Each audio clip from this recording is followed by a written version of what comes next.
council debate for the 2025 Calgary municipal election. This is proudly hosted by the Haysboro Community Association. Your engagement strengthens democracy, so thank you all for being here.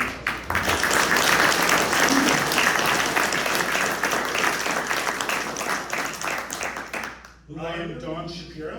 I am a Bayview resident, and I will be your moderator this afternoon.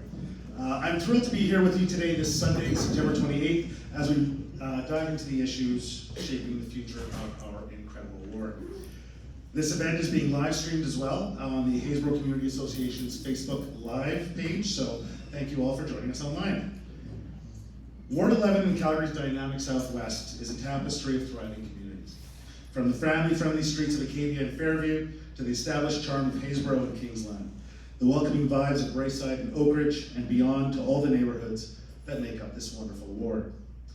This diverse ward, home to over 115,000 residents, grapples with rapid growth, affordability pressures, and the need for safe, connected neighborhoods. With the October 20 election just weeks away, today's debate will spotlight your priorities: housing, taxes, public safety, infrastructure, and accountability. Let me introduce our three outstanding candidates, each committed to serving Ward 11 as your next councillor, but please leave your applause until I introduce all three. Rob Ward, representing Communities First, to my left. We're going to start breaking the rules now, folks. Next to him, Kourtney Penner, the incumbent first-term councillor running as an independent, and Alex Williams from the Calgary Party.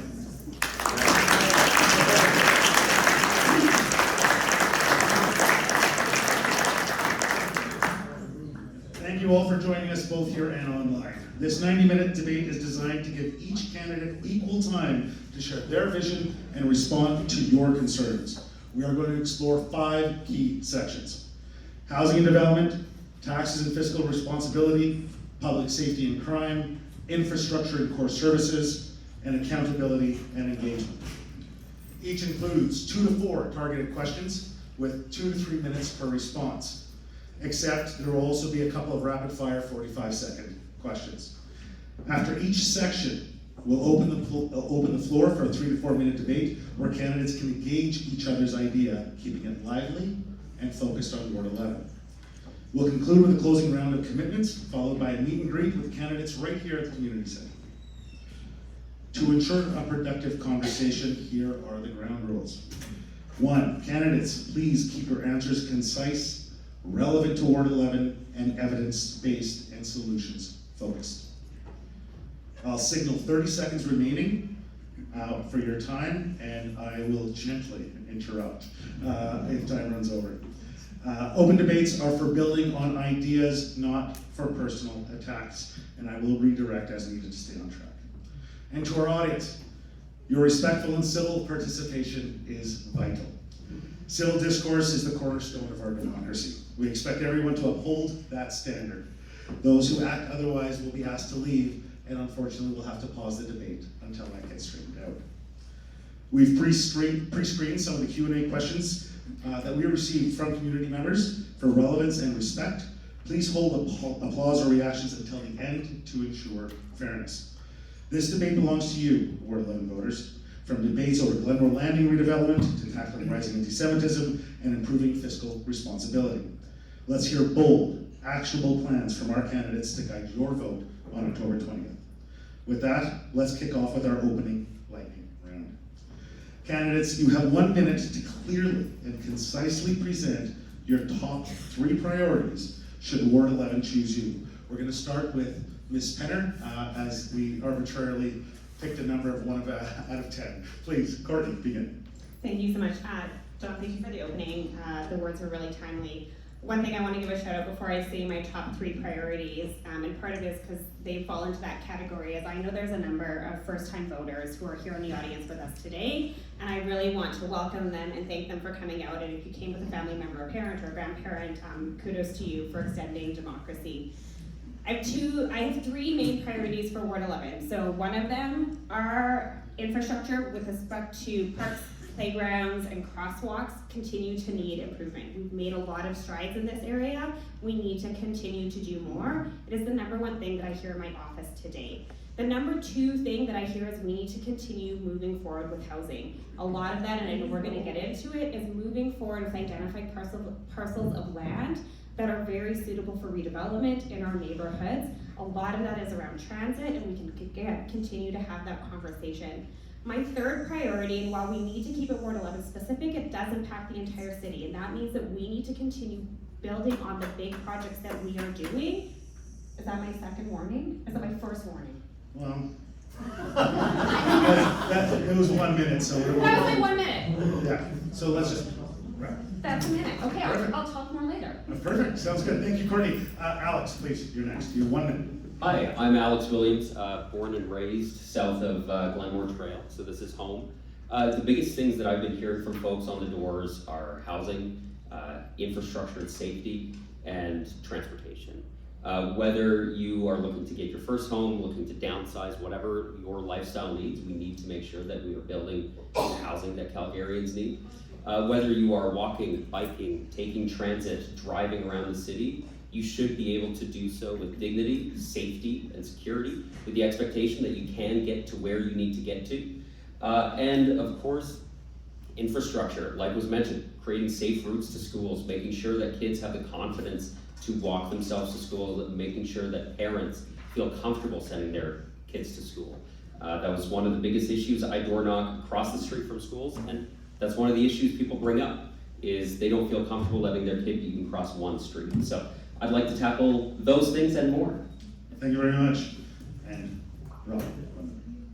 Hello everyone, I'm Rob Ward. My three priorities for my campaign are being a responsive and accountable representative for the residents of Ward 11. When you contact me, you should get a response. Second would be blanket rezoning. It's an issue that I've heard with a lot of people, looking to reverse that policy and bring community voices back into that process. And last, I would say core services in our city. So we're talking about street maintenance like potholes, snow clearance, police, fire. These are the things that the city, people expect our city to focus on and to do very well in. And so I want to make sure that we're nailing those core essential services as a top priority for my campaign. Yeah.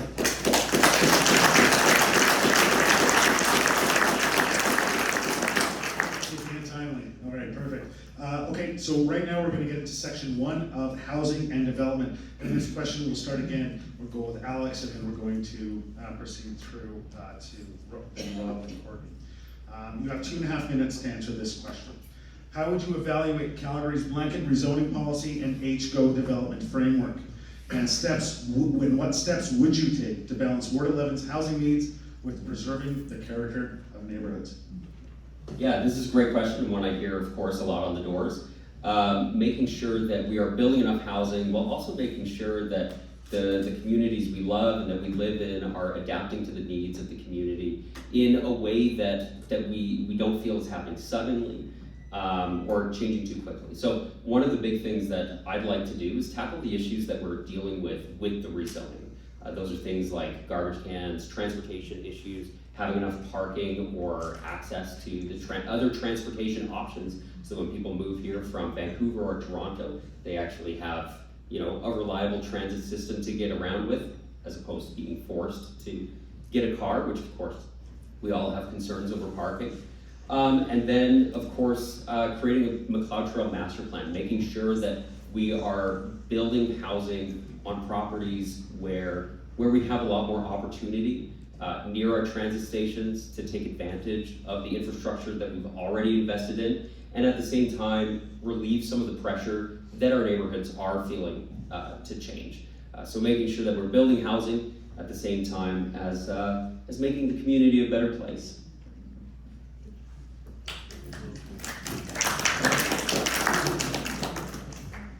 With regards to housing and development, as I said in my opening, I believe the blanket rezoning policy is something that we need to reverse. I've talked to a lot of people in Ward 11, and there are a lot of concerns with that policy around things like infrastructure, privacy, parking, garbage and waste collection, and a lot of people feel like their voice was not reflected in the final decision when blanket rezoning was passed at council. As we know, I think it was around 70% of people that spoke at the public hearing were opposed to this. 88% of the people that wrote in were opposed to this, and people just felt like their voice was taken away. And we know that, you know, by passing blanket rezoning, we have taken your 1 day of public hearing where you can have your opinion on a development that's happening that impacts your life directly and your biggest investment in your life.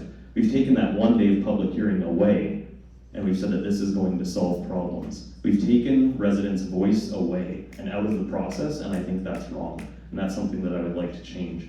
And in terms of building housing, you know, I've talked to a lot of people, and I think I've maybe talked to 2 people that are opposed to any type of development. People are not opposed to building homes. We just need to make sure that the communities, the residents, they have a voice, they're at the table, and that they feel like their input matters and is built into the development and the plan going forward. We can build around transit hubs. We also just can't, you know, build completely on a transit hub. There are people that do drive and get on the LRT, so we have to make sure that there's still parking at these transit stations as well. So it's about balance, it's about smart, intelligent planning, and making sure that people still have a voice at council.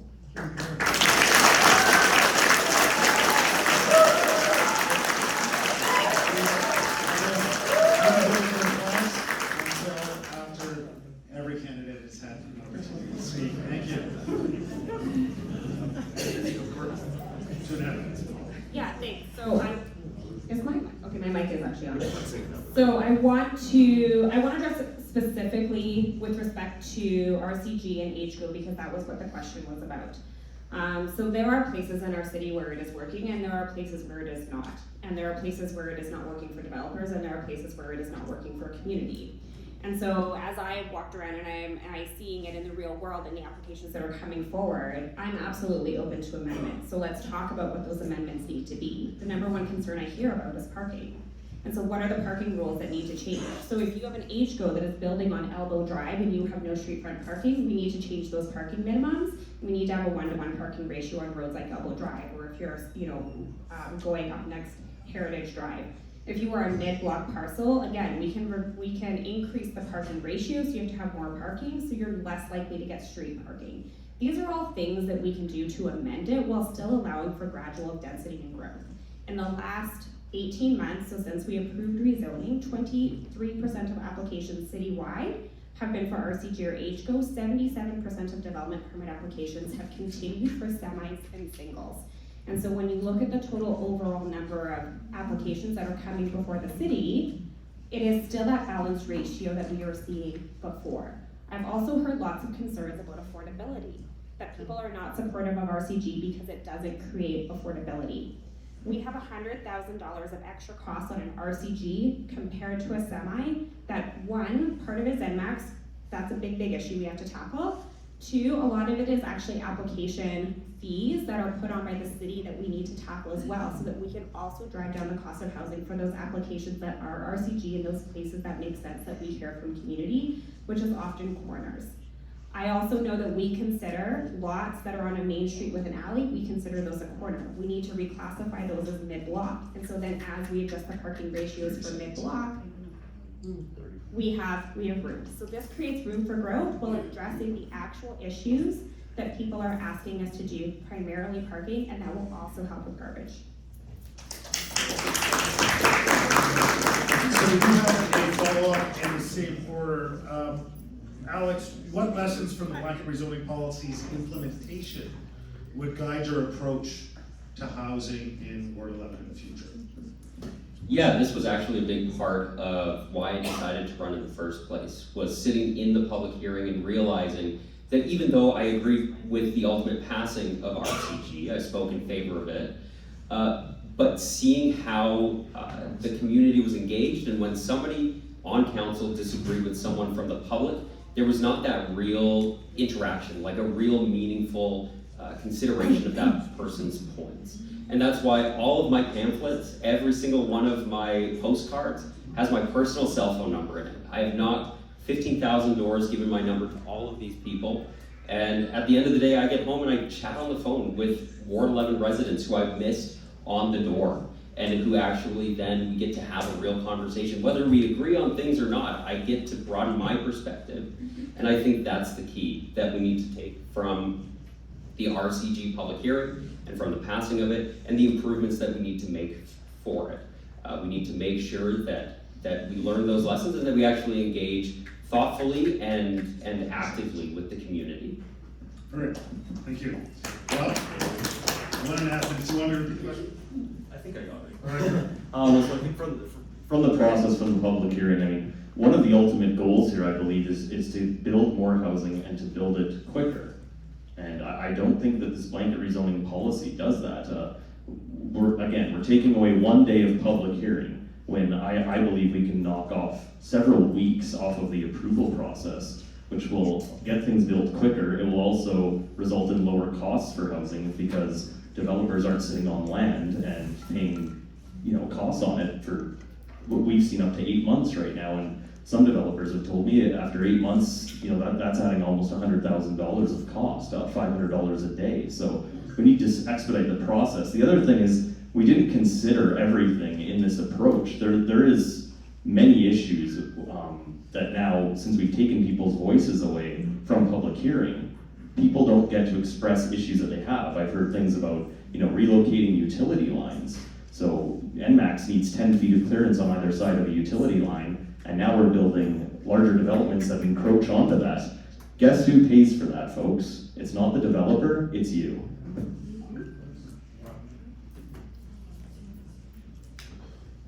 All right, second question. I'm going to start. Do I Oh, sorry, that's right, Kourtney. I have your name written here for the next one, sorry. Yeah, so I hear Rob and I hear Alex say they want community voices. The number one thing that people actually want to have a say in is the development permit process. And so there are ways to put back into the development process stronger guidelines for how developers have to engage with community. When we talk about carrying costs of developers, the longest time of a carrying cost is actually to get to rezoning through council. It's one of the costliest things. So when we talk about creating government efficiency to build housing faster, adding back in public hearing when most people have concerns about shadowing and about parking and about garbage, which can all be addressed through a development permit, it makes sense to let that happen and strengthen that process. And I can admit, we had talked about doing that and it has not come through. So one of the commitments out of my office is to hire someone dedicated to push and work with developers and community on specific applications because that hasn't come through. And I've been taking it up with the city, I've been taking it up with the Federation of Calgary Communities, so there is work to be done always. We are moving quickly on housing and it has come with challenges, absolutely no doubt.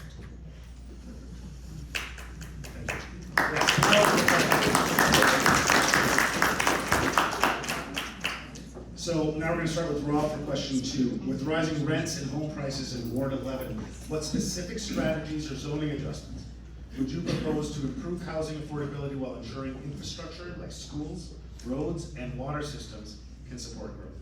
Yeah, I would say, building in areas where the land is less expensive. If we build a mid-block fourplex in, say, Haysboro or Willow Park or Fairview, obviously the land, microphone keeps coming. The land is more expensive here. If we build around major corridors like transit, and I look at the east side of McLeod Trail, for example, this is land where, I'm gonna yell, this is land where we can build things more affordably. The land has a lower cost, and we can get things built at a lower price. So that would be my strategy, is building on land where it makes sense, where it's more affordable, so that the housing is actually affordable.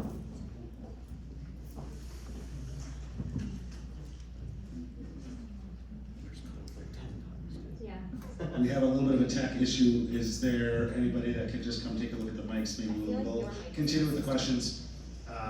For now, on this topic, maybe we can have somebody take a look. Rob, you used basically 45 seconds. We'll try and bank that. Kourtney, so Dave now goes to you with question 2. Do you need to? Yeah, can you please? Yeah. With rising rents and home prices in Ward 11, what specific strategies or zoning adjustments would you propose to improve housing affordability while ensuring infrastructure like schools, roads, and water systems can support growth? Yeah, thanks. I actually think when you look at the data, and I realize this is often very citywide, House prices are softening, rents are softening, and a lot of it is because we've added a lot of supply to the market, and supply in a various number of forms. Everything from higher density properties to things like London. I'm just like using actual examples that exist, and we can wrap their brain around it, but then also to the row housing that exists. So one of the number one ways that we actually can influence as a city prices is by making sure there's enough supply, and that means that when applications are coming through council, that we support them, and that we understand that the market is often going to be the biggest driver in it. And so all of us, right, our homes are built by a developer at some point. All of us love that we're benefiting kind of from the free market, and our house values are going up. The free market ultimately is going to decide when and where housing can and should be born, but we influence it as a municipality by, again, doing that supply. So that is the really most important thing. With respect to other places, when I hear Rob say something like, oh, we should only build east of McLeod, I don't think it's fair that only certain communities maybe bear the brunt of density. I also think people are looking for choice in housing type, and that is essentially what rezoning, the ideal behind it was, is that people could have choice in housing in neighborhoods that appeal to them. So if it appeals to you to live in Haysboro, but you want to live in a row house because you don't want to mow the lawn every second week, or like this summer it was like every single week because of the rain, you have that choice to live in a safe neighborhood next to schools that are community oriented, where your kids can walk to school. That is the intent of rezoning, and from a values perspective. And so when I think about not only affordability, we're also talking about livability. How do you stay next to the amenities and services and the people, your community, who you've been around? Sorry guys, I know we have some tech issues. If you guys can just use your outdoor voices into the mic, just so that the people in the social land and on the live can hear you better. Thank you. Do you need me to repeat the question? Go for it. Why not? With rising rents and home prices in Ward 11, which specific strategies or zoning adjustments would you propose to improve housing affordability while ensuring infrastructure like schools, roads, and water systems can support growth? Excellent. Yeah, you mentioned infrastructure and amenities in that question as well. And of course, on the housing front, we need all varieties of housing. If I am a young college student and I'm living in an apartment, well, I won't live in an apartment forever. Maybe someday I get married, I have kids, I have a family, I want a single detached house or a townhouse, maybe, or a townhouse still works. But when I move out of that space, somebody else might move into that, right? So making sure that we have a lot of options available to folks. And then of course, making sure that we have the amenities, the community services and infrastructure. I've chatted with Nancy Close, our school board trustee, about this. I was one of the last groups of kids to go through Kingsland Elementary.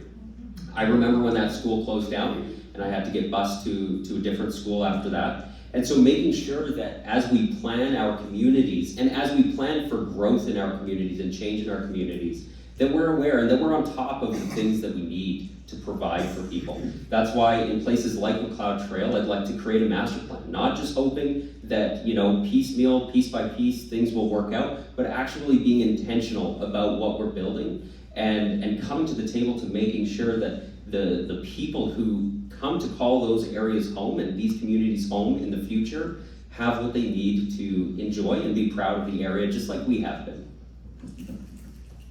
Rob, I just want to close that. You used 45 seconds before your mic cut out. Did you want to add anything to your answer from before? Or?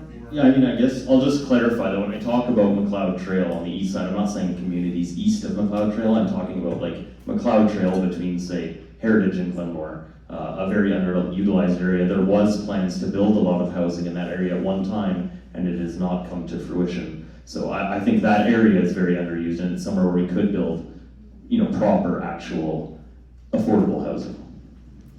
Okay, we'll move on to question 3 now, this is a question for you to start off with, Kourtney.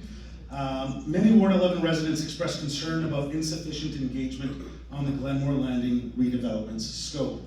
As a councillor, would you act as an arbiter, voting based primarily on your own judgment, or prioritize votes reflecting community consensus? What steps would you make to ensure robust engagement before major developments are approved? 2.5 minutes. Yeah, so I can speak to context to this. That was a process that was over 18 months long. I can also say that I was very invested in the project. Why? My kids live in this neighborhood half the time. My friends live in this neighborhood half the time. My kids' friends' parents and their grandparents live in this neighborhood at the time, so I realized how much it needed to get right. And so what I would say is there were pros and cons to that engagement process. I don't know that everyone was speaking with the same set of facts, and I also attribute that a lot to the developer. I pushed on the developer many times to get back out into community, and they didn't. At the end of the day, the judgment that we make around land use is not around the engagement always that the developer did. It is around, does this land use, does the use fit? And so while I can always say there could have been more done, we worked with what we had. I put over 10 pieces of communication out on my website for everybody to see. So in the future, what do you do differently? If the developer is not engaging with the community, I would have pushed back harder and asked for a delay. I can say that now. In the future, I would be more clear and more direct and maybe share across more channels the work that I did to take it from being a master project with an insane vision, 100%. When I first looked at the very first things, the shadows came over into the school. But I can tell you that I looked at the shadows and where they went for every single neighborhood in Haysboro, because people like my friend Cheryl live across from a park. And I didn't want her to have a shadow on her park at 4 o'clock on a summer afternoon or a September afternoon on a day like today.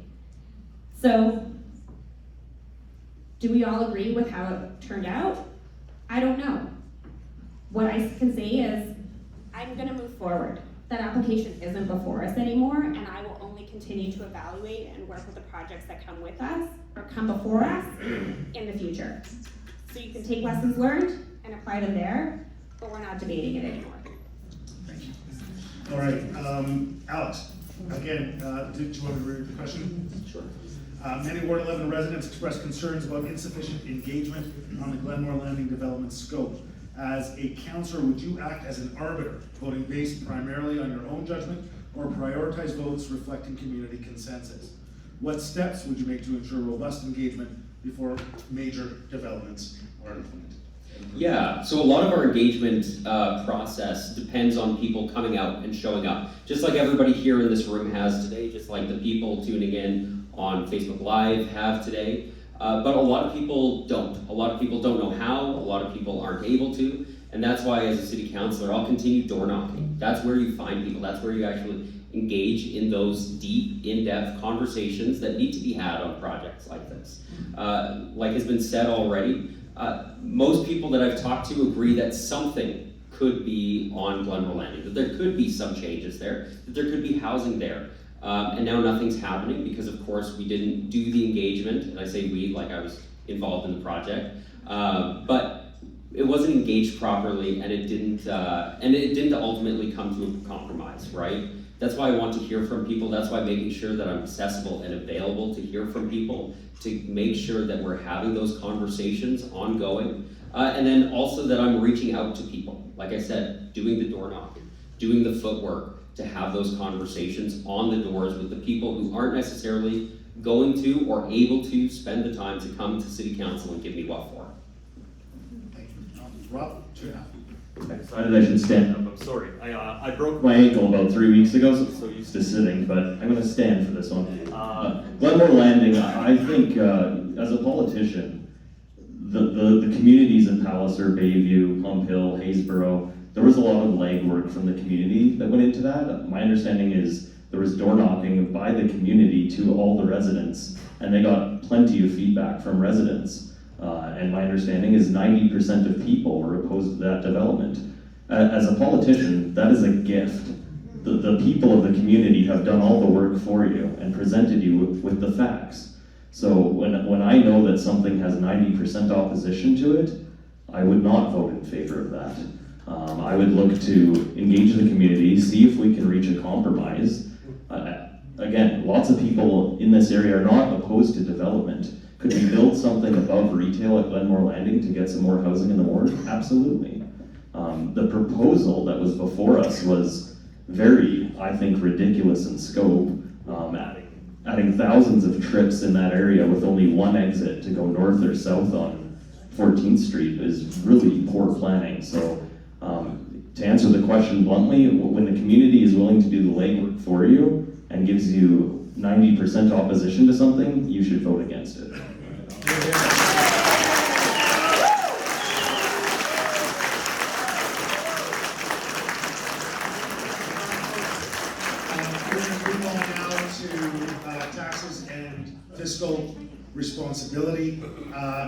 4, this one is directed to Alex. Alex, property taxes in Calgary have increased significantly, yet services like road maintenance remain a concern in our ward. Would you support a multi-year tax freeze or cap? And what spending priorities would you adjust to maintain essential services? Yeah, I'm not gonna make any promises about tax freezes. I think that is irresponsible, especially to make a promise like that. But I agree with people that it's frustrating to see our property taxes keep going up and then we don't see the benefit that we're paying for. If my property taxes went up, but my sidewalk's not working properly, the streets aren't shoveled, and my bus doesn't come on time, then I wonder, where did that money go? Now, one big thing that I'd like to tackle to make sure that we can use our property taxes more efficiently, and in the future make sure that we can actually pay and afford to maintain our existing infrastructure, is we need to curb this sprawl. We keep growing the city further and further out, and it is getting expensive. It is extremely costly to constantly be building new infrastructure while we let our existing infrastructure fall into disarray. All of us here living in established communities, we have seen the effect that that has on our roads. And we wonder every time we pay our property taxes, where is this money going? So making sure that we use our money more efficiently, that we focus on the basics, on the necessities that we need in this city, on those critical services, so that our fire department, our police department, our transit service aren't constantly being stretched thin and penny pinching despite our property taxes going up. That's what I'd like to do on city council, is just let's build a little more efficiently. Let's be a little bit more thoughtful about how we do this so that we can actually take care of the things that we've already built.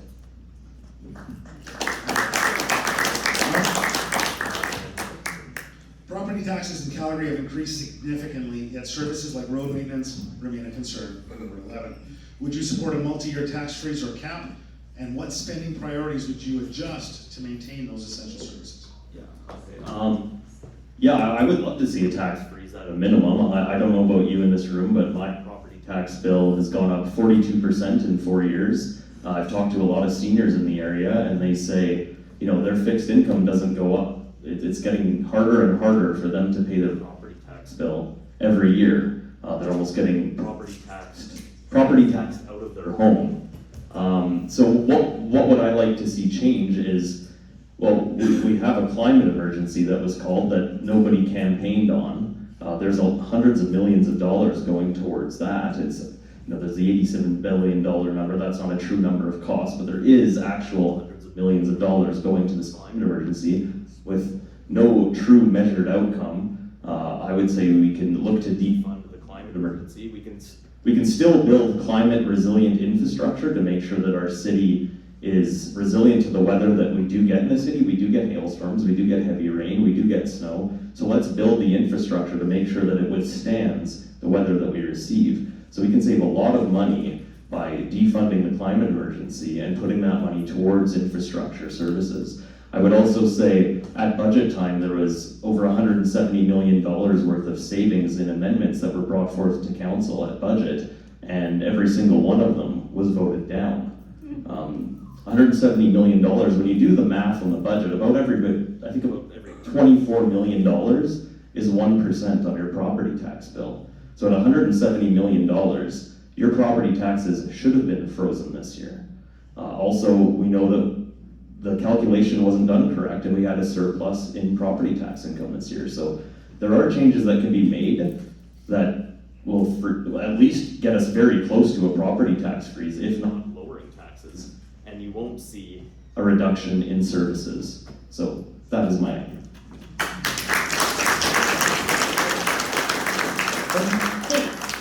So for the last 4 years, property tax increases have been below population plus inflation every single year. So while there has been a tax increase, we are not actually keeping up with the cost of inflation, which is one of the reasons you see services declining. I wish the city was immune from inflation. I wish that it didn't cost us more to get materials and gas and to fix our pools. When I think of something like the climate emergency, hundreds of $millions, Rob is in one breath saying we should adapt our buildings, and then in the same breath saying we should not do anything and spend that money at all. So which one is it? With respect to growing out, we can't just stop outward growth. That's the balance that I know. Because if we stop outward growth, where do all those people come? To our neighborhoods. And we're still then having to pay to upgrade infrastructure, which is why we have to have balanced growth. You're right, it does cost us more to grow out. We have to figure out that balance, and we continue to try to strike it. But when you have record-breaking population growth, and when you have a population bigger than the size of Medicine Hat moving to your city in 1 year, all of those people cannot come to our established neighborhoods. So we need to grow out, we need to build housing on the edges. So as growth slows, we can absolutely slow growth on the edges, but right now we can't. We're just growing simply too quickly. So in all the ways that I have made sure that I am protecting services. So why didn't I agree to $170 million in cuts? Because it cut services to Calgarians. It cut low-income transit, it cut free transit for kids under 12, and it tried to eliminate senior positions in administration, basically by firing people through budget cuts. That is not how you treat the people who are serving our city. So no, I didn't approve 170 million cuts because it would have impacted the lowest income Calgarians the most. I would also remind everyone 37% of your tax bill goes directly to the province, and last year the provincial increase was double that of the cities per month.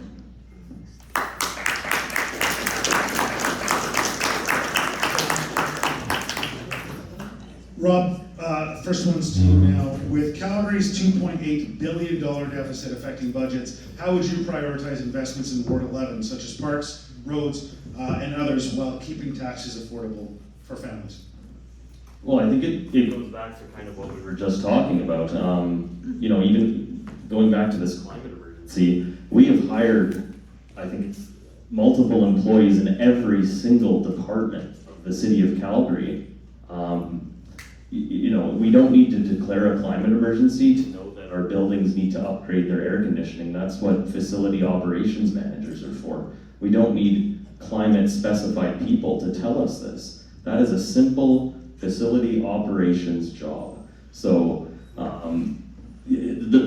also we can prioritize how we're spending on our budget. There are things that we do at the City of Calgary that are outside of our mandate here as a municipal government. Even things like, you know, the low-income transit pass, is that something that the province can handle? It probably is. And so what I'm saying is, are there things that we can cut that we're not focusing on our scope as a municipality. People, when they pay their property tax bill, they expect roads to be fixed, water to run, transit, police, fire. We need to focus on our core services. We are well outside of our scope right now, so that's what I've changed.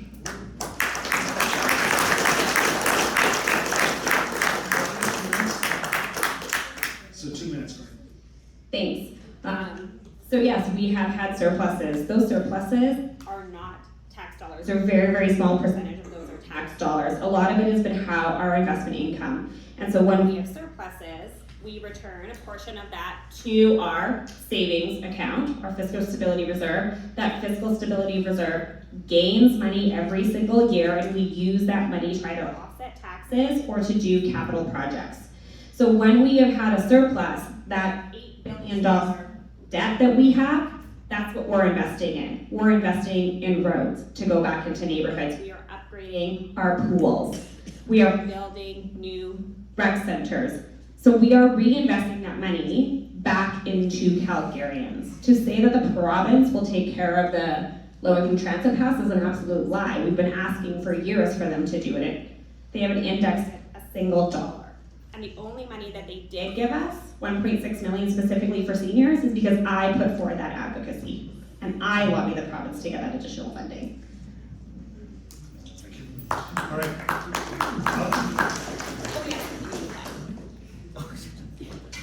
Yeah, so I should clarify, I'm not saying we full stop sprawl. Obviously we have to build in a lot of different places to capture the growth that we're dealing with as a city. I also see a lot of opportunity for us, especially in areas, again, like McLeod Trail, runs right down the center of Ward 11, a lot of underutilized land, near transit infrastructure that we've already invested in. As we invest in that area, that brings with it a property tax uplift. That brings with it the benefit of having more people in the area, to support creating amenities and creating parks and plazas and taking care of the infrastructure that we have in that area. And so it's an ongoing process that we need to be following along with to make sure that we have what we need and that we're being intentional about it. I'm going to open the floor up just for a couple minutes, just for open debate on this topic, because I do know it's an important one. So we started off this round with Alex. So Rob, we'll start you off with, actually we asked this question of you. So Kourtney, we're going to start it off a couple minutes, and it's open debate. So conduct yourselves accordingly. Yeah, thanks. So I'm going to pick up a little bit on what Alex has been talking about, this idea of doing a master plan for McLeod Trail. We've done it already. We actually have one through 2 local area plans that many of you participated in. Also, the majority of that land is privately held. So we've already done a master plan for Midtown. So that is basically from 75th Avenue all the way to Glenmore Trail. So that is a master plan. And all of the rest of the parcels are privately owned. So if we want to spur development, there's a couple ways we can do that. We can come to those developers with money to incent them to develop, but that's money out of our pockets that we're not then investing into something else. Or we can lead with developments of our own, which is what we're doing at Anderson Station.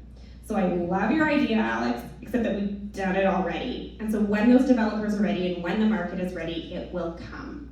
I also need to note that we can't do just housing along McLeod Trail. We need those core services and the retail that exists there too, because those are also jobs for Calgarians.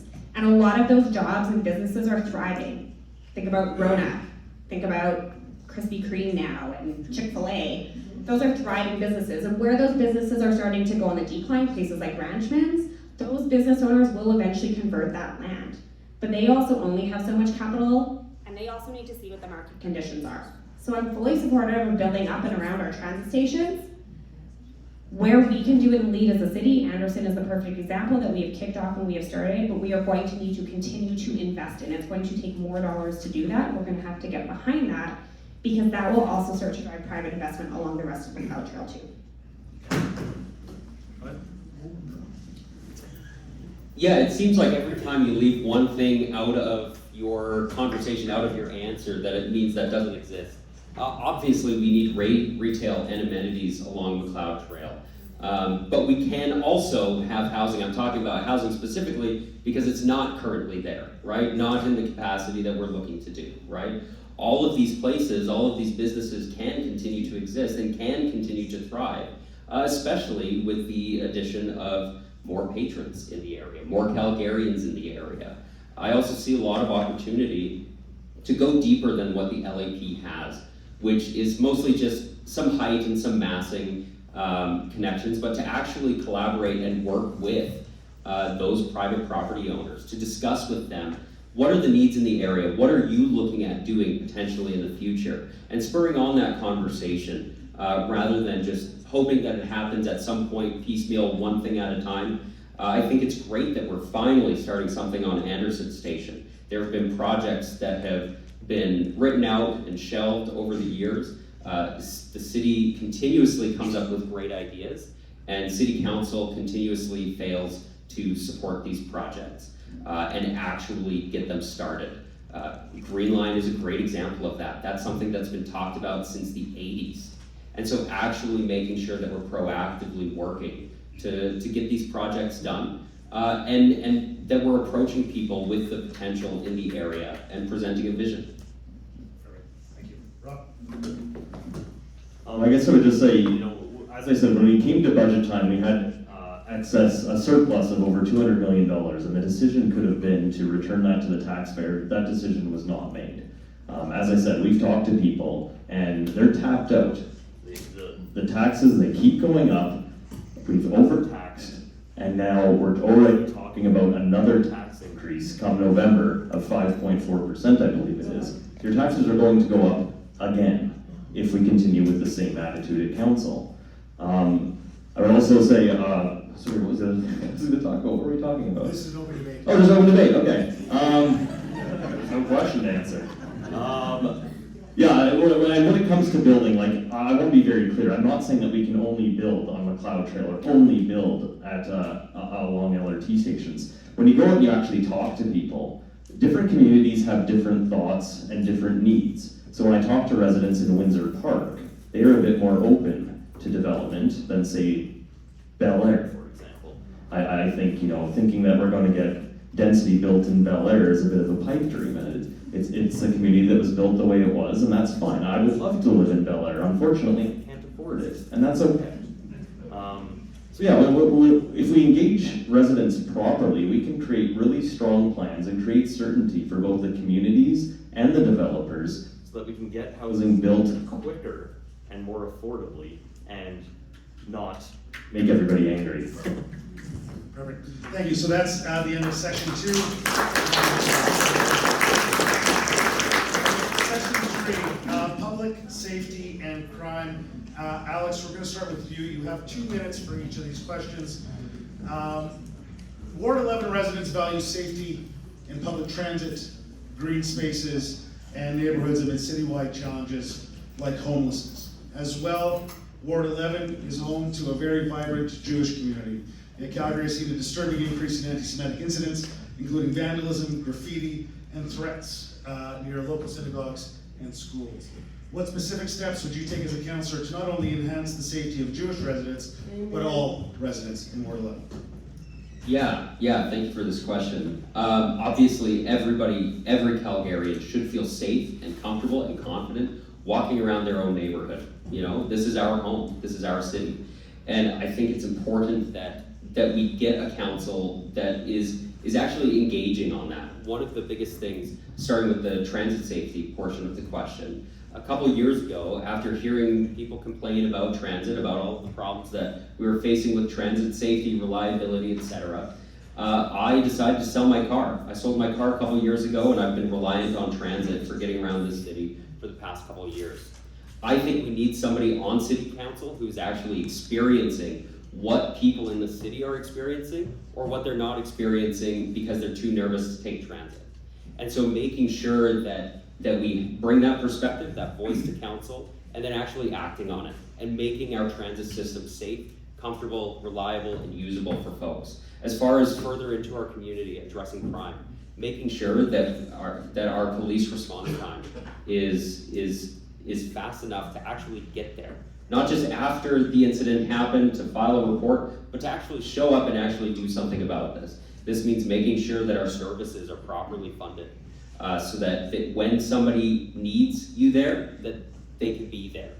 And then of course, addressing anti-Semitism in our community. Making sure that everybody, like I said, feels safe in their community. Making sure people feel safe going to synagogue. Making sure people feel safe worshiping, however they choose to worship. That is a top priority, and I believe every Calgarian deserves that. Rob? Yes. So I actually had experience with this a couple of weeks ago. I was driving down McLeod Trail, and I called 911 because I saw somebody that was in danger and needed immediate help. I was on hold for 8 minutes, and I called 911. This wasn't 266-1234, the non-emergency line. This was 911. I waited 8 minutes. A police officer arrived, I believe, 15 minutes later. I don't know about you, but if somebody was breaking into my house and I had to wait 22 minutes, I would be very concerned. So the mic is not working. I feel like just yelling, to be honest. Pretty loud. Officers in this district, I've talked with police officers in this district. Typically, we're supposed to have about 10 officers on duty at all time in this district. Right now, we're running about 4 to 7 typically. We saw a press release, or a media release a couple weeks ago, and it said 20%. I'm just going to talk louder. Yeah. We saw a media release a couple of weeks ago, and it said that 20% of our officers are out on physical or mental health leave. So we are severely understaffed with our police. Again, we're supposed to have 10 officers on duty. We're running about 4 to 7 typically. Our group, Communities First, is committed to hiring 500 more officers over the next couple of budget cycles.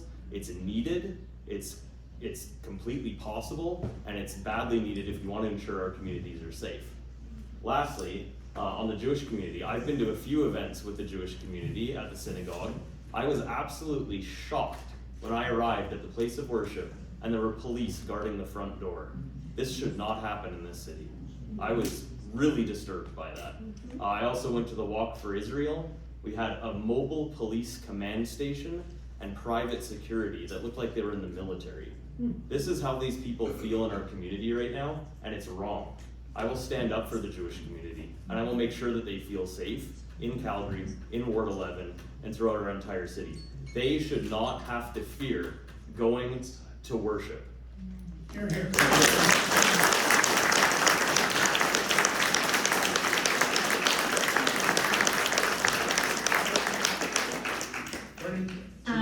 Yeah, thank you, Rob and Alex. I echo your sentiments. Just last week, I received an email from Jewish leadership with respect to some concerning stickers that were happening in Ward 11, and so I immediately passed it on, made sure they were connected to the hate crimes unit with CPS, and made sure they were connected to bylaw so we could take care of this.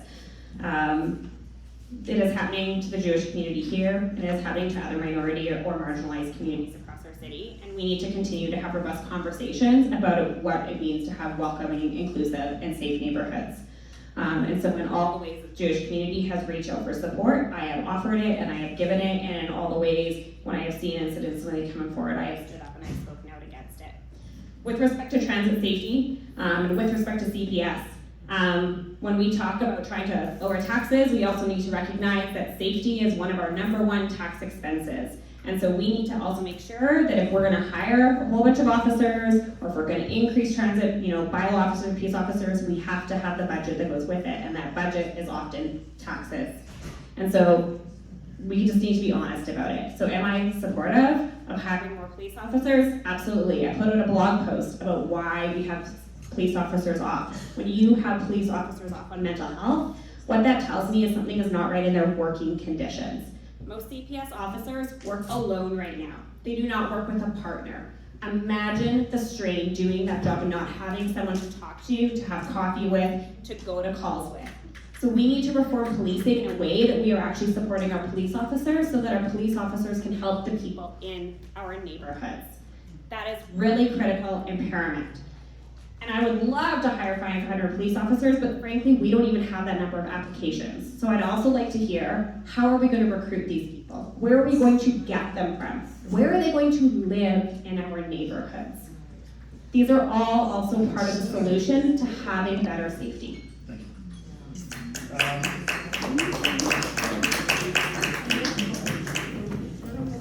Rob, this one's for you to begin. In December 2023, Mayor Gondet boycotted Calgary's annual Hanukkah menorah lighting at City Hall, citing pro-Israel messaging as too political. A decision criticized by many residents as politicizing a religious event.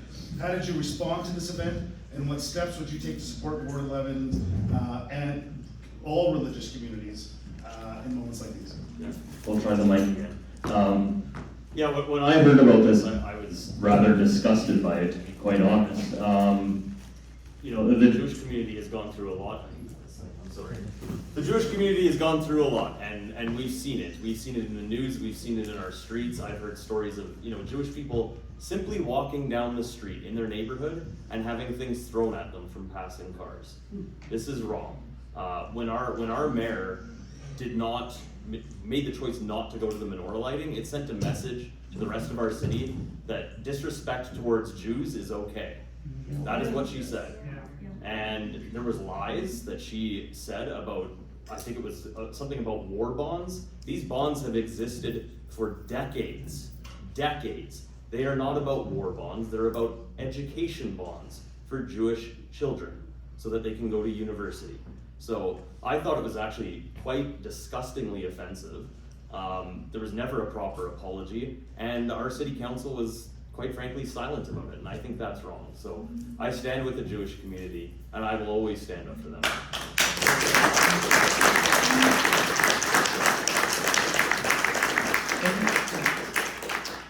Kourtney? Yeah, thanks.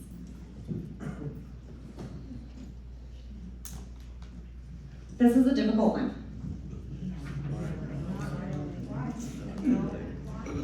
I will articulate.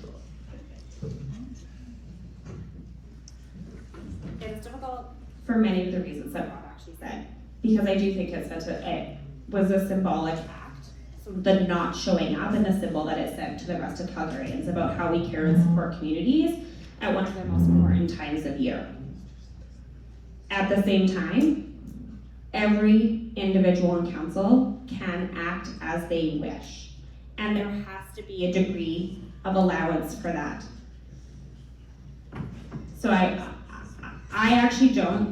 will say I don't think this is a fair question to ask us to comment on the actions of other individuals and councillors, because we are all going to come and do things for different reasons. And there are going to be things that I do that my colleagues don't support, and there are going to be things that my colleagues do that I don't support. But if we run around continually criticizing each other for our actions, that also doesn't build trust in political officials. And it doesn't build trust amongst residents that we are having civil conversations amongst ourselves. I could tell you all sorts of stories of my colleagues from the last 4 years, and I won't. And I won't do that because I respect the office that I hold, and I'm going to be focused on the work that I do, not on what other people are doing. Alice was looking for a question. So again, the question is, in December 23, Mayor Gondek boycotted Calgary's annual Hanukkah menorah lighting at City Hall, citing pro-Israel messaging as too political, a decision criticized by many as politicizing a religious event. How did you respond to the Hanukkah event, and what steps would you take to support Ward 11's Jewish and other religious communities in moments like these? Yeah, I mean, job number one is to show up. That's step number one. That's the bare minimum that you can do for people, especially in minority communities, is just showing up and being there. Last year we went to the menorah lighting myself and a bunch of other Calgary Party candidates and a bunch of other candidates and councillors were there. That's step number one, and then meeting with people and asking, how can we support you? How can we be there? And how do you need us to show up for you? I think that's step number one when you're dealing with any potentially marginalized group. So this one's going to be sort of a rapid fire follow-up. So you have about 45 seconds each, and we're going to have to share the mic here. So just make sure if one's working, at least there's one that's working. Mine's beautiful. So, It's recorded. We'll start with you, Kourtney. Concerns about rising ideological rhetoric on our streets in the form of protests and media, Calgary school boards, campuses, and unions have been raised by Ward 11 parents. What policies would you advocate to address these concerns? Can you repeat the question? Concerns about rising ideological or polarizing rhetoric on our streets in the forms of protests, in media, Calgary school boards, campuses, and unions have been raised by Ward 11 parents. What policies would you advocate to address these concerns?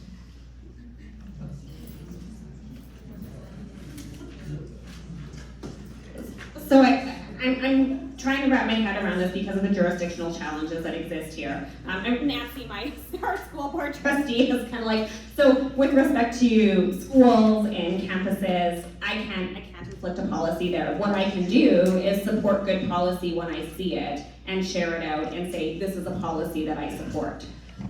With respect to protests and division and what we hear in the media, I think countering with information, with facts, and with knowledge and opportunities for people to get that and to seek that.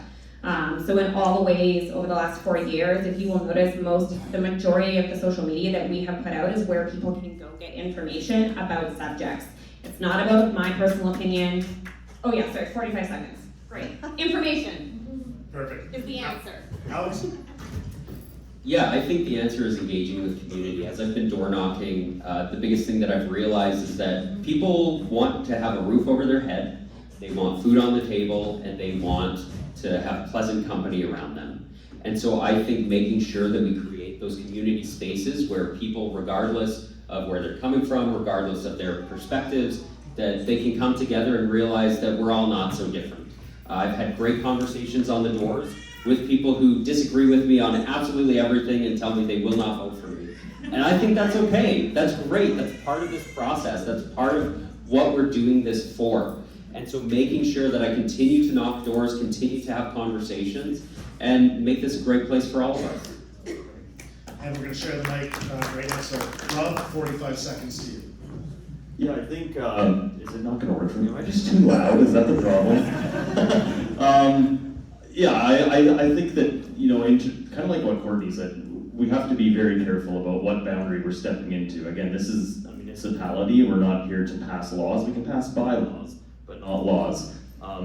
Yeah, I think just stories I've heard. Even I was in Oak Ridge the other day, and I heard a story from a Jewish family. Their daughter, 12 years old, they had to pull her out of her school because the kids in the school were, it's stuff I don't even really want to say, is that wrong? But, you know, doing certain arm gestures that are extremely inappropriate and saying hateful things about her faith. We just need to be, It's about more than showing up, it's about being a voice against hate.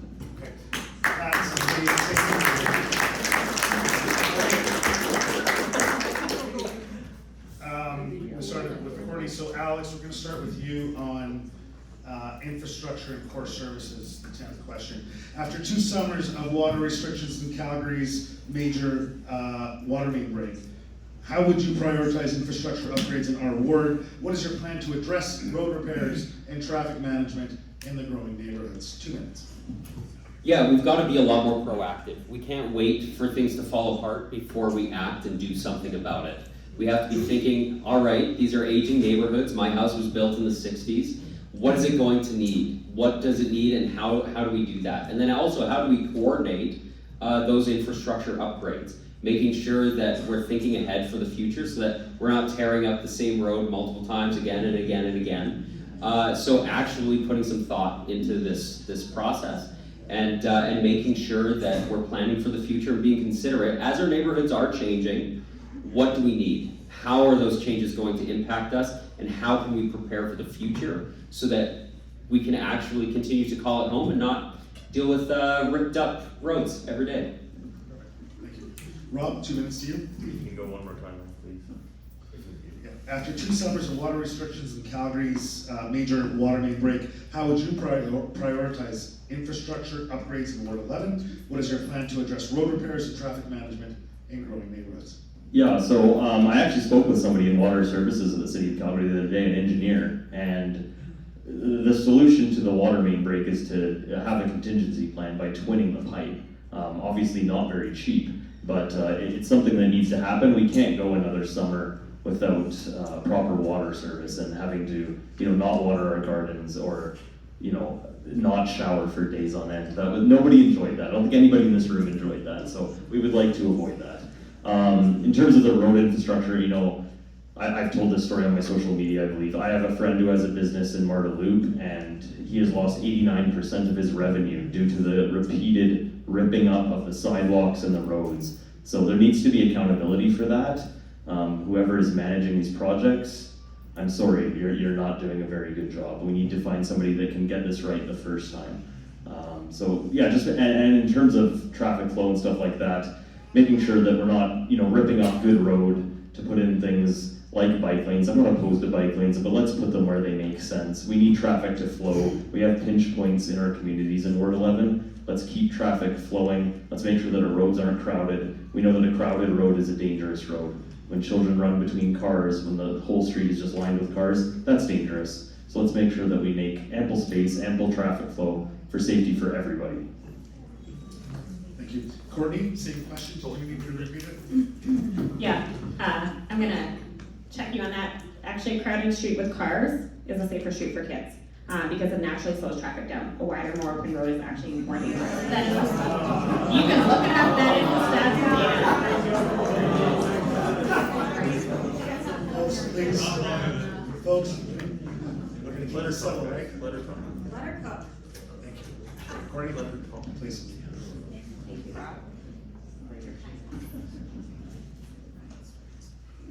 I've been committed to honesty and facts and data my entire term, and you may not like it, but that's just been the truth. So with respect to roads, one of the reasons road infrastructure has degraded is because there were budget cuts previously on roads, and we are putting money back into that because we know that's super important to you.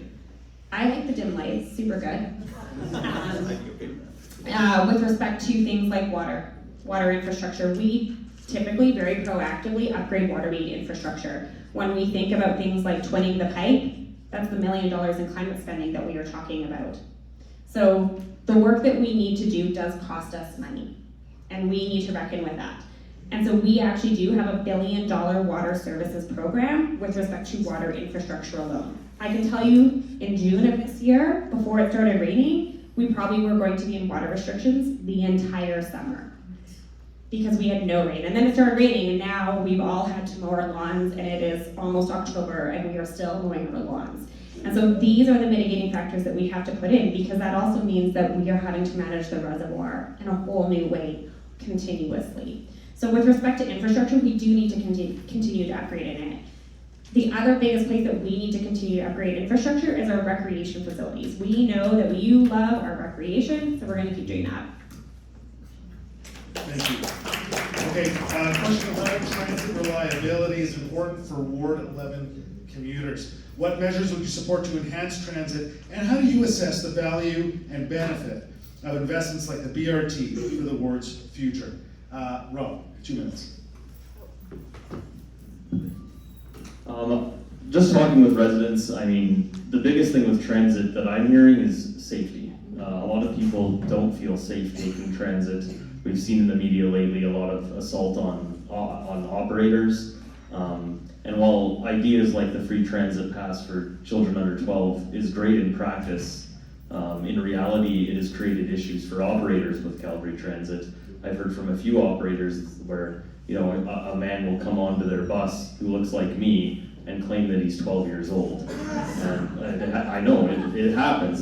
This does happen, and it creates a conflict. And now the transit operator is put in a position of, they have an argument, they have an angry person, and you know they call a supervisor. Hopefully the supervisor shows up somewhat quickly. But actually referring to using transit as well, there's a lot of transit routes in our ward that are not well optimized. There's people in Oak Ridge that, you know, if they want to go to Glenmore Landing, it is literally quicker to walk there than to take transit. So we need to optimize our routes. I mean, that's something that I've worked on in my career through AI and automation, is to optimize paths, optimize routes. It's very much possible. It's something we can do. But the major thing is safety, and I've heard that from people, you know, all walks of life, all ages, all genders, and people just don't feel completely safe on transit, and that I think is our biggest priority right now. Perfect. And we might have 2 extra working mics now. Let's see. We'll pass those out. We'll try them out, and hopefully that. I'll test it, because if it works for me, it'll work. That sounds good. I think we might be good. Kourtney, I'm going to just repeat the questions because of the delay here. Transit reliability is important for Ward 11 commuters. What measures would you support to enhance transit, and how do you assess the value and benefit of investments like the BRT for the ward's future? Yeah, thank you so much. So the City of Calgary implemented a new strategy called Route Ahead. It's actually a 30-year rolling strategy that gets evaluated every 10 years. So it's part of the working group in 2022 that brought it back forward. And so from that, we're seeing a number of transit investments that have come. So for things like LRT cars are now coming 10 minutes or more frequent during rush hours. So any of our routes, of course, aligning and hearing feedback from the community is the most important. And so how community gives feedback to transit is really critical important to doing things like route design. CUDA, which is the Calgary Urban Transit Alliance Association, actually just put a really fantastic, it's a 42-minute documentary that speaks specifically to drivers and to those who are supporting our transit system around how to tackle transit safety. And those are measures that are already being put into place by Calgary Transit. As a parent who has a kid 12 and under, I love free transit for my kid. It gives them so much opportunity to move about and move around our city. And while we have exceptions to the case of jerks who want to be 12 and they're youthful in their mind but not in their body, that is the exception, not the rule. And we continue to work on that. And I mean, the greatest solution to that actually is just free transit for everybody. And then there's no arguments. However, I know that you don't want to pay for that with your taxes. So we strike a balance. Alex, 2 minutes. Yeah, okay, so free transit came up, so I gotta say something about this as this is work. As a daily transit user, and somebody who's extremely passionate about transit and the way that we get around our cities, free transit is a death knell for quality transit. It starts off the spiral, that just there's suddenly you either have to tax everybody for it. Most of the people who end up taking transit when there is free transit available were walkers beforehand. It's not getting cars off the street, it's getting walkers off the sidewalks. And so actually making a quality transit service is the very first step that we need to do. Last year I co-founded Calgary Transit Riders with a bunch of other great folks, and we've been advocating actively for improving our transit service. One of the big things that we advocated for was some quick wins, some simple little things that we can do. One of those things that Calgary Transit decided not to do was station area context maps. It's a very simple thing. Print out a map, show me when I get off the C train, where am I to head if I want to catch the 99, or if I want to walk up to save on food, where am I supposed to be going? Something as simple as that, Calgary Transit said, no, sorry, we can't do it. And the reason is because we're not supporting our critical services. It comes down to safety. That's how we get lack of reliability. That's how we get lack of accessibility, is we're not supporting those core services like our transit, like our police, like our fire department. All of these things need real support from the city and real consideration as to how we can do these things better. Okay, that's it for infrastructure and core services.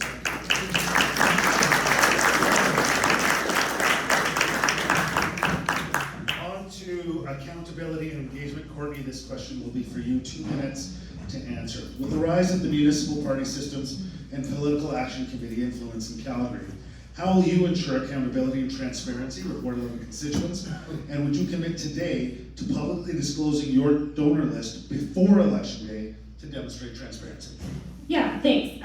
So I can stand up and say I'm the only non-party affiliated candidate, and I have no third-party advertiser endorsements. One of the things I did in the last election, when the province removed the ability for councils to have a code of conduct, that also actually removed our requirement to disclose the meetings that we take, to disclose the gifts that we receive, or to disclose any events that we attend. And so I brought back a notice of motion to make that a voluntary thing. And so I committed to that and stayed true to that. And I brought that back forward so there was accountability on council. And so I disclose my spending, I disclose the meetings that I take, and I disclose any gifts that I receive. And that could be things like tickets to a concert.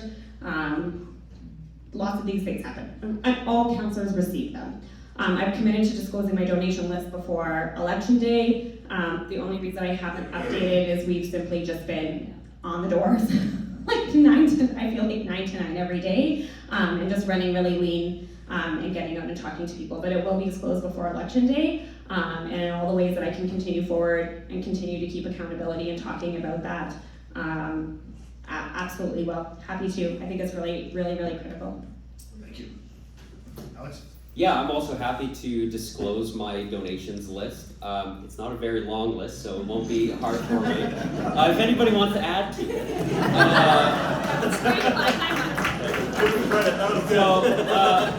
Please, folks, hold your plug. I can very comfortably and confidently commit to that. And I can give you the cell number of every person who donated to. As far as parties go, on City Council, so right now I'm running with the Calgary Party. On City Council, I will be operating as your independent councillor for Ward 11. A lot of people on the doors say, well, how do I know that? You all have my personal cell phone number. Text me, call me, bother me about it, make sure that I keep accountable to the things that I say to you here today. That is a big one for me, making sure that we are accountable. I'm not a person that's usually invited to secret meetings. If I ever am, I'll let you know. But yeah, these are all things that I'm happy to do and happy to share with you all. Thank you very much, Alex. 2 minutes, and if you want to repeat the question. Okay, with the rise of the municipal party system and political action committee influence in Calgary, how will you ensure accountability and transparency with Ward 11 constituents? And would you commit to publicly disclosing your donor list before Election Day to demonstrate this transparency? Yes. If you ever get invited to a secret meeting, invite me. I never get them either. We'll all go. Awesome.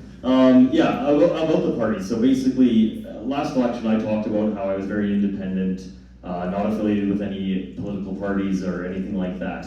That has not changed. I still act as an independent. As you can see, my signs are a different color. When I get elected, I will still be representing the residents of Ward 11. So nothing has changed with that. What has changed is the legislation. The province brought in political parties. There are some advantages to it. So I tried to find a party that would allow me to act as independently as I possibly can. And Communities First is that group. I can act as a full independent and representative for Ward 11. If something comes to council that I don't agree with, that I think Ward 11 residents are against, I can vote no.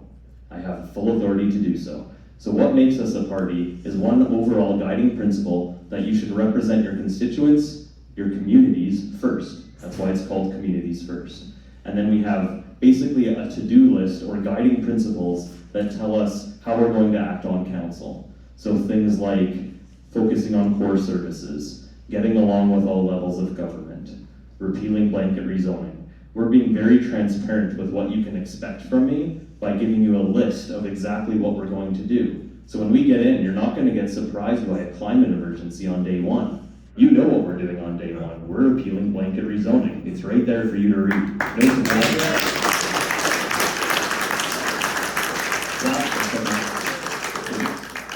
Last thing on the transparency bit about donations, the provincial government also put in legislation that makes us, we have to reveal our donor list. So I've already revealed my donor list for 2024. Our list for, I believe it's January to July 30th or January to July. I'll be submitting that on Monday. Look on the Elections Calgary website. You can see all my donors. There's nothing to hide. Glad to show it to anybody who asks. Thank you. When Ward 11's interests conflict with broader citywide goals, how will you decide which to prioritize and what process will you use to make those decisions? Alex? 2 minutes. Yeah, that's a great question, and I think a lot of it comes down to what the particular issue is. It's hard to say with a broad brush what I would do in that circumstance, but how you come to that decision is community engagement. Like I said, I'll continue knocking doors. I'll continue asking people what they need, what they think, and then also considering, expert opinion, people's different experiences. There's a lot that goes into making all of those decisions. Obviously, I live in the community. I'm just across McLeod in Acadia, and making sure that I hear as many voices as possible when making any decision, I think is key. But it's hard to know specifically until I know what decision that is. Rob, do you want to repeat? 100%. When Ward 11's interests conflict with broader citywide goals, how will you decide which one to prioritize? And what process will you use to make those decisions? I'm your Ward 11 city councillor, so I will side with Ward 11. And how will I know how Ward 11 feels? Continued engagement. I've already committed to doing quarterly town halls, so you can come to our town halls, you can grab a mic, you can ask any questions you like, and I will be glad to answer that and hear your thoughts on what we're doing at City Council and ensure that I'm accountable to you. We'll also invite the mayor to one of those quarterly town halls to make sure we can get the mayor in on it as well. So when it comes to the issue of if it's good for the city or good for Ward 11, I'm going to side with Ward 11 probably almost every time because that's who I'm representing. And yeah, just having the town hall so you can have your voice so I know what you think. I don't have to guess. You'll be there, you can tell me.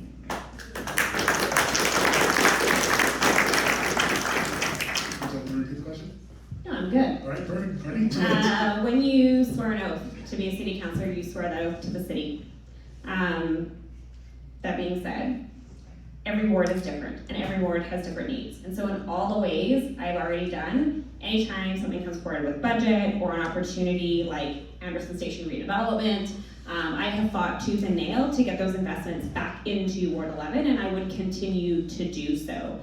Because not everybody fights that way. Not everyone wants to put the needs of their ward first. Some people are just quite happy to be elected and to sit back and scroll on TikTok for 4 years.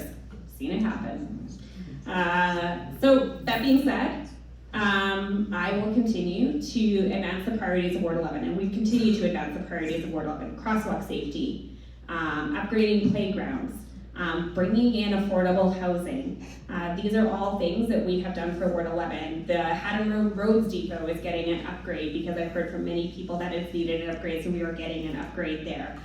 We are doing a major renovation on Southland Leisure Center. We're already talking about what we can do with Southwood Library. So these are all the needs and the wants and the desires of Ward 11 residents. And so in all those ways, to move those into budget priority, that's who you stand up and advocate for your residents.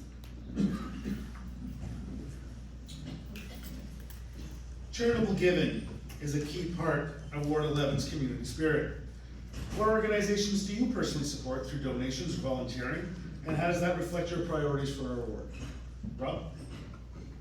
This one's very easy. So I'm the chair of the Willow Park Charity Golf Classic Foundation. It's a registered charity with the CRA. Every year we have a charity golf tournament. We select one local Calgary charity. We get probably 20 to 35 applications every year. We go through a process with our selection committee and choose one charity.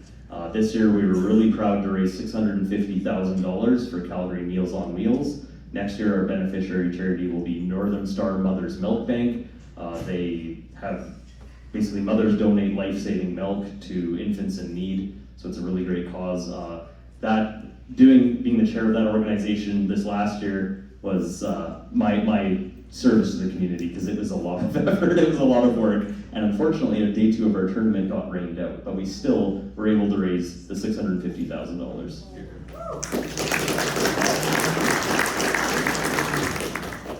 This is not a role that leaves a lot of time for volunteering. Yeah, that's true. But in any of the ways that I have been able to stand up and volunteer back into the community, I have. My priorities to my kids' schools. That's the number one priority for their music programs. So that's typically where I go when I'm working in the casino, and I always take the late shift. One of the other ways is when your community has had an event or a fundraiser or something that you needed, we have made sure to share that out so that other people are knowing and can become part of it.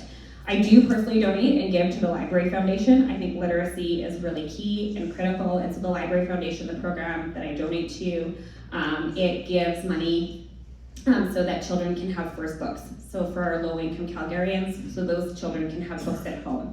My team has regularly volunteered with the Acadia Food Bank. That's not what it's called, the food pantry at Acadia. I'm regularly dropping off. So now that Southwood has a pantry, I will often swing by there and put food in those pantries. And then I'm a regular giver at the grocery store, and you can just put stuff right into the food bank hamper. Food insecurity is a massive issue in our city. 20% of people are really struggling to make basic needs with food. And I can tell you that as a parent with even two teenage girls, the amount of food that they are eating these days, and I know that the cost of food, is high, I know that rent is high, these are all realities that I live in my life, and I'm in a very, very fortunate position. And I know that not all Calgarians are. Ward 11 alone has the greatest wealth disparity of any ward. We have our lowest income people, and we have the highest net worth individuals. And these are people who are on permanent disability, who are accessing the food bank, who need transit to get around. And so all the ways that as a councillor I can support the city services that support those individuals, I will and I do. Thank you, Kourtney. Alex? One of the things I'm most proud of being a Calgarian is seeing how we come together in times of need. 2013 floods is always that's the go-to example of everybody showing up and coming out. We've got great opportunities right in our community, like was mentioned, with the food bank, with little food pantries locally. One of the things though that I'll speak on and that I'm passionate about is choir. I'm in a community choir, and it's a great way for people to actually get out and engage with people. After COVID, a lot of our community groups like that struggled to get more people out, to get more people engaged.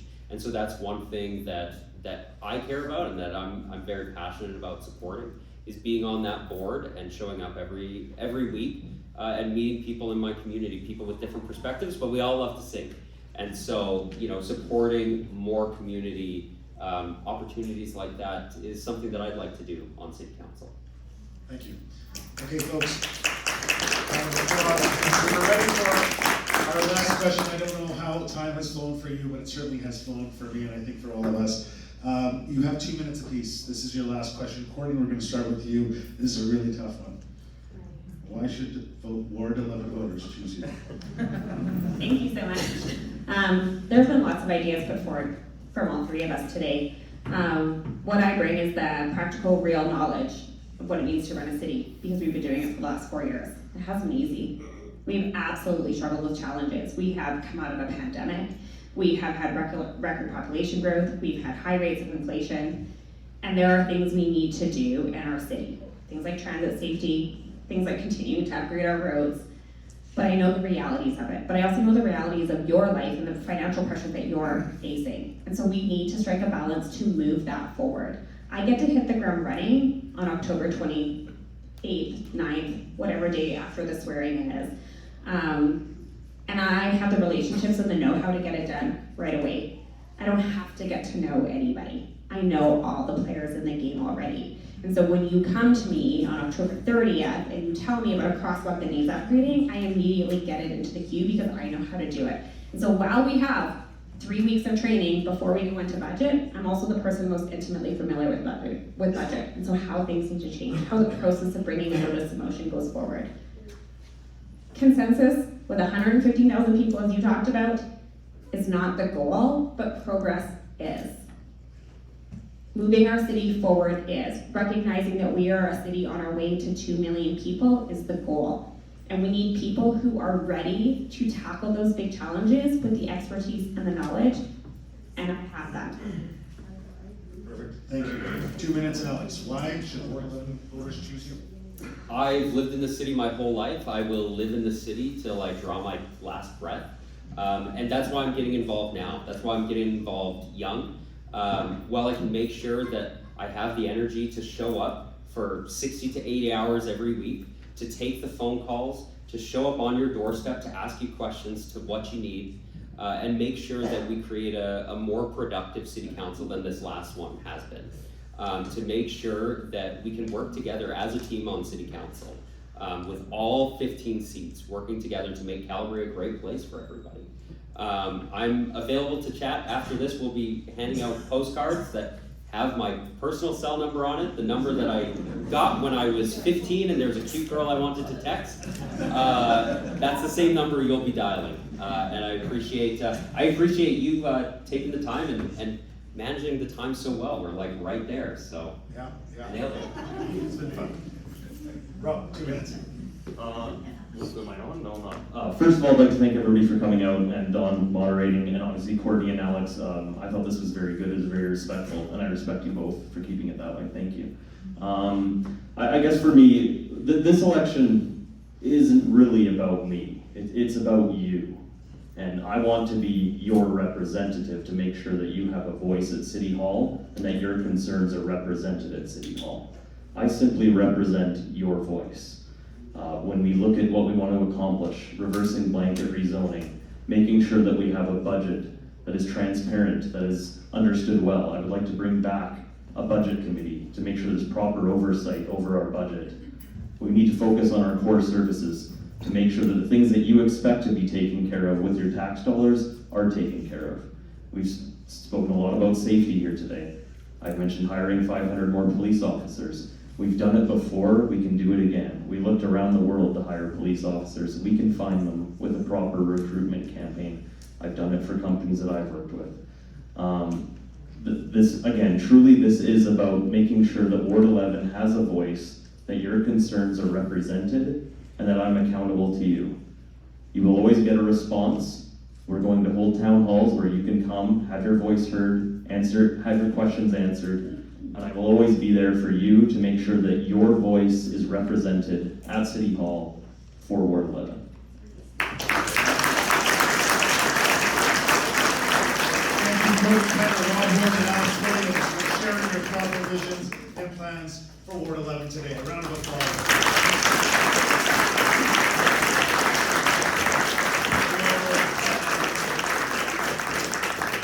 Your focus on our community's priorities, housing, taxes, public safety, infrastructure, and accountability has given voters here and online valuable insights as we approach the October 20th municipal election. A heartfelt thank you to the Haysboro Community Association for hosting this debate at this community center and for live streaming.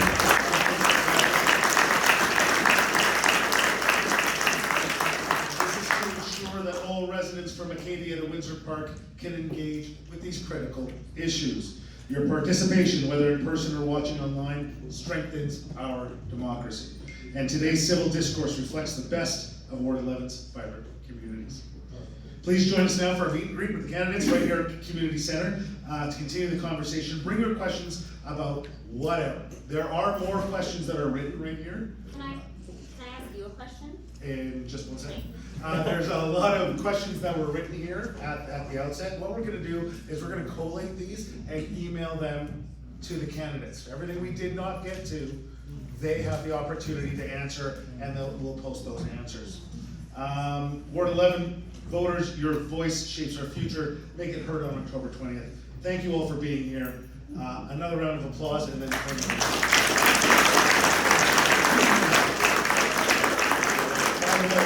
more rock on the nose. I just want to say. Do we have designated zones to go to so people know where to find us? I think that we're just gonna let people randomly know. I'm sure that we're gonna set it up in the back. Please allow the candidates to go to the back room first. So please remain seated, everyone. Folks, please remain seated. We're going to social lounge. Yeah, guys, go to the social lounge. I'll be there as well. I look forward to hearing conversations. Candidates again. One last round of